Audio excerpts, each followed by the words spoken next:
This is one of the most gruesome and horrific crimes I've ever covered, but there isn't much background information, nor are there many images to share with you, so it's only a short video this time. Still, this is a story I feel compelled to tell because it left me stunned. A little warning, this is a rough one. As always, if you want to see more of my work, then please drop this video a like and leave a comment below, as it really helps, and you can subscribe to my Instagram here. Thank you. This video is created solely for educational and documentary purposes. It does not endorse or condone the criminal actions described within. Christina Armal, 44, and her husband Juvenel Armal, 57, seemed like an ordinary middle-class couple, living the quiet life together in Camaçari, Brazil.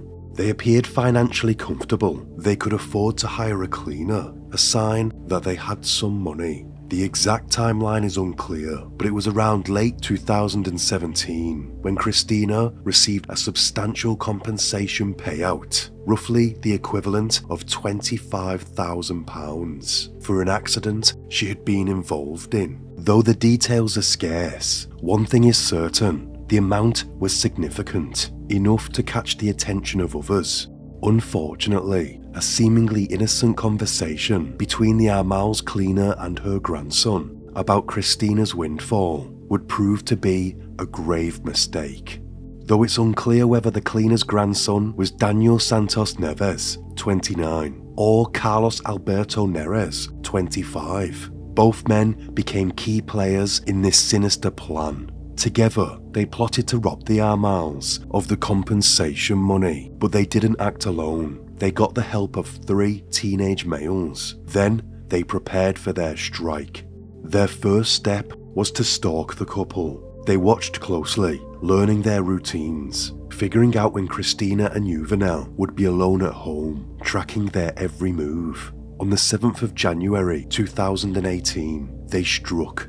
The plan was in motion, and the unsuspecting couple had no idea of the horror that was about to unfold. The gang's intent wasn't just to take the compensation money. They wanted everything of value. Without warning, the group of 5 burst into the home where Christina and Juvenel were simply relaxing. Within moments, the couple was bound, beaten, and dragged outside into the backyard, hidden from prying eyes, where no one would hear their desperate screams. While one of the men kept watch over the terrified couple, the rest ransacked the house, tearing through their belongings, taking anything of value, and trashed the house as they went. But despite their efforts, the large sum of compensation money was not found. Growing increasingly frustrated, the gang demanded to know where the safe was. Christina and Juvenel insisted there wasn't one. They were then pressed about the compensation money, but again, the couple claimed that they had no access to it. This was not the answer the gang was willing to accept. What followed was the beginning of a nightmarish 24 hours.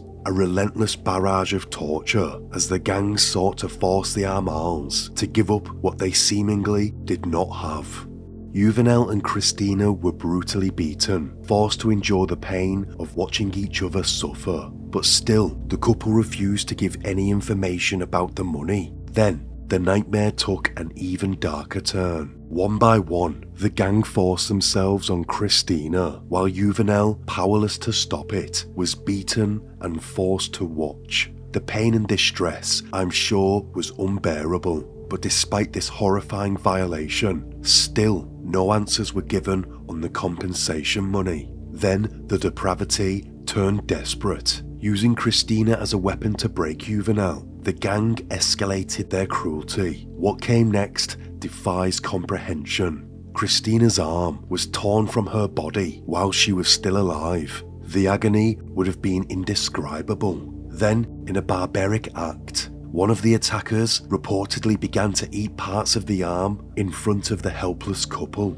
as if this grotesque display might force Juvenel to give up the money. But the nightmare continued to spiral. Christina's body was cut open with a knife, and her ovaries and fallopian tubes were removed, literally cut out of her while she was still alive. Some of the gang members then began to consume her organs in front of the horrified couple, a brutal act designed to break their will. By now, I personally feel it was clear that they didn't have access to the money. They had to be telling the truth. I don't believe anyone would endure such horrors if there was a way out. The gang's violence escalated when they failed to get the money. They hanged and decapitated Christina in front of her husband Juvenal. The terror she must have experienced in her final moments is unimaginable, but at least now her ordeal was over. After killing Christina, the gang turned their brutality on Juvenal. They stabbed him repeatedly in the stomach, demanding to know where the money was, and then they began cutting pieces of flesh from his back, whilst also beating him. This torture lasted for hours, but once the gang realised that they were not getting the money, they hanged him as well. They then dug a shallow grave in the garden on the couple's property and dumped the bodies in there. They then set them on fire. Afterwards, they buried them. The level of cruelty shown is deeply disturbing. The gang left the property with the valuables from the house, but there would be some form of retribution inflicted on two of the gang members later on.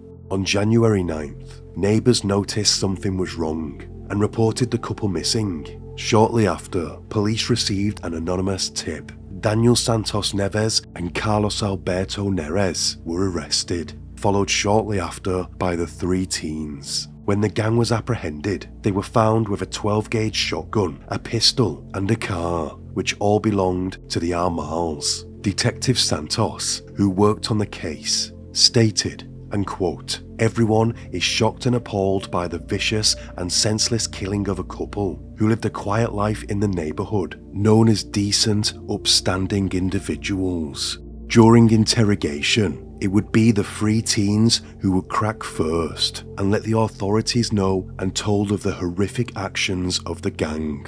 They all faced multiple charges, including robbery, torture, murder, essay, concealment of a corpse, and illegal possession of weapons. The teens received 3 years in juvenile detention for their involvement. However, there's no clear record of what the sentences were for Daniel or Carlos, but a prison video did surface, in which they were both being forced to give each other oral intimacy, and they were told to say to camera, "I am a red." They were also beaten in the video. It just goes to show that even the inmates were disgusted by these heinous crimes. None of the gang members ever shown any remorse for their actions. Although the case was brief to cover, it's undeniable how heavy it is. Thank you for watching. Until next time, stay sane.